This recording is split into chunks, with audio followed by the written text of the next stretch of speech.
جو چیزیں آسمانوں میں ہیں اور جو چیزیں زمین میں ہیں سب اللہ کی تسبیح کرتی ہیں، اور وہ غالب ہے، حکمت والا ہے۔ وہی تو ہے جس نے کفار اہل کتاب کو پہلی لشکر کشی پر ہی ان کے گھروں سے نکال دیا۔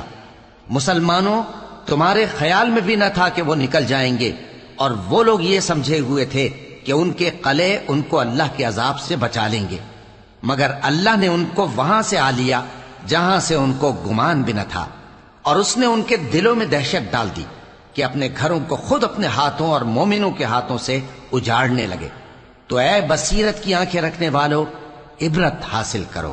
اور اگر اللہ نے ان کے بارے میں جلا وطن کرنا نہ لکھ رکھا ہوتا تو ان کو دنیا میں بھی عذاب دے دیتا، اور آخرت میں تو ان کے لیے آگ کا عذاب تیار ہے ہی۔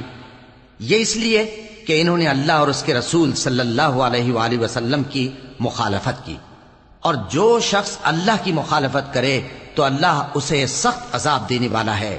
مومنوں، کھجور کے جو درخت تم نے کاٹ ڈالے یا ان کو ان کی جڑوں پر کھڑا رہنے دیا، سو یہ اللہ کے حکم سے تھا، اور اس سے مقصود یہ تھا کہ وہ نافرمانوں کو رسوا کرے۔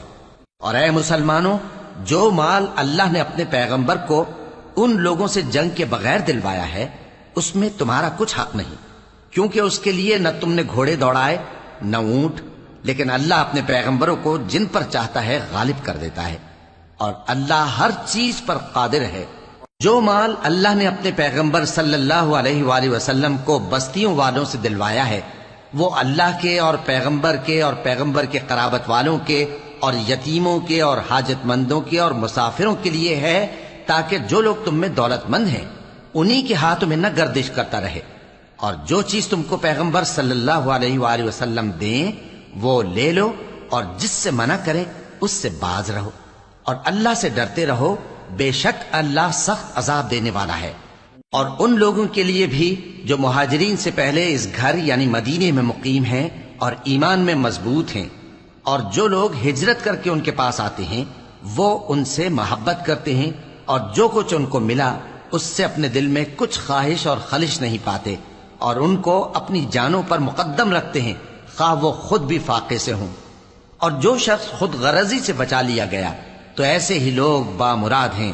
اور ان کے لیے بھی جو ان مہاجرین کے بعد آئے اور دعا کرتے ہیں کہ اے پروردگار، ہمارے اور ہمارے بھائیوں کے جو ہم سے پہلے ایمان لائے ہیں گناہ معاف فرما، اور مومنوں کی طرف سے ہمارے دل میں کینہ و حسد نہ پیدا ہونے دے۔ اے ہمارے پروردگار، تو بڑا شفقت کرنے والا ہے، مہربان ہے۔ کیا تم نے ان منافقوں کو نہیں دیکھا جو اپنے کافر بھائیوں سے جو اہل کتاب ہیں کہا کرتے ہیں کہ اگر تم جلا وطن کیے گئے تو ہم بھی تمہارے ساتھ نکل چلیں گے، اور تمہارے بارے میں کبھی کسی کا کہا نہ مانیں گے، اور اگر تم سے جنگ ہوئی تو تمہاری ہی مدد کریں گے، مگر اللہ ظاہر کیے دیتا ہے کہ یہ جھوٹے ہیں۔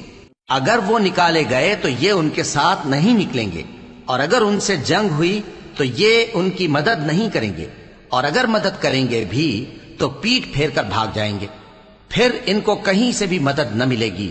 مسلمانوں، تمہاری ہیبت ان لوگوں کے دلوں میں اللہ سے بھی بڑھ کر ہے، یہ اس لیے کہ یہ سمجھ نہیں رکھتے۔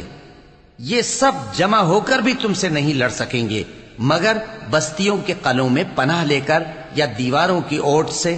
ان کے آپس میں بھی بڑی لڑائی رہتی ہے، تم خیال کرتے ہو کہ یہ اکٹھے ہیں، حالانکہ ان کے دل پھٹے ہوئے ہیں۔ یہ اس لیے کہ یہ بے عقل لوگ ہیں۔ ان کا حال ان لوگوں کا سا ہے جو ان سے کچھ ہی پیشتر اپنے کرتوت کی سزا کا مزہ چکھ چکے ہیں، اور ان کے لیے دکھ دینے والا عذاب تیار ہے۔ منافقوں کی مثال شیطان کی سی ہے کہ انسان سے کہتا رہا کہ کافر ہو جا، پھر جب وہ کافر ہو گیا تو کہنے لگا کہ مجھے تجھ سے کچھ سروکار نہیں، مجھ کو تو اللہ رب العالمین سے ڈر لگتا ہے۔ تو دونوں کا انجام یہ ہوا کہ دونوں دوزخ میں جائیں گے، ہمیشہ اس میں رہیں گے، اور بے انصافوں کی یہی سزا ہے۔ اے ایمان والو، اللہ سے ڈرتے رہو، اور ہر شخص کو دیکھنا چاہیے کہ اس نے کل یعنی آخرت کے لیے کیا سامان بھیجا ہے، اور ہم پھر کہتے ہیں کہ اللہ سے ڈرتے رہو، بے شک اللہ تمہارے سب اعمال سے خبردار ہے۔ اور ان لوگوں جیسے نہ ہو جانا جنہوں نے اللہ کو بھلا دیا تو اللہ نے انہیں ایسا کر دیا کہ وہ خود اپنے آپ کو بھول گئے۔ یہی لوگ ہیں نافرمان۔ اہل دوزخ اور اہل بہشت برابر نہیں۔ اہل بہشت ہی کامیابی حاصل کرنے والے ہیں۔ اگر ہم یہ قرآن کسی پہاڑ پر نازل کرتے تو تم اس کو دیکھتے کہ اللہ کے خوف سے دبا اور پھٹا جاتا ہے، اور یہ مثالیں ہم لوگوں کے لیے بیان کرتے ہیں تاکہ وہ غور کریں۔ وہی اللہ ہے جس کے سوا کوئی معبود نہیں، پوشیدہ اور ظاہر کا جاننے والا، وہ بڑا مہربان ہے، نہایت رحم والا ہے۔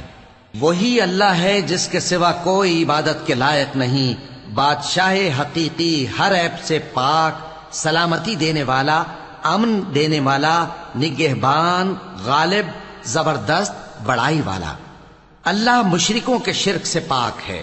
وہی اللہ تمام مخلوقات کا خالق، ایجاد و اختراع کرنے والا، صورتیں بنانے والا، اس کے سب اچھے سے اچھے نام ہیں۔ جتنی چیزیں آسمانوں اور زمین میں ہیں سب اس کی تسبیح کرتی رہتی ہیں، اور وہ غالب ہے، حکمت والا ہے۔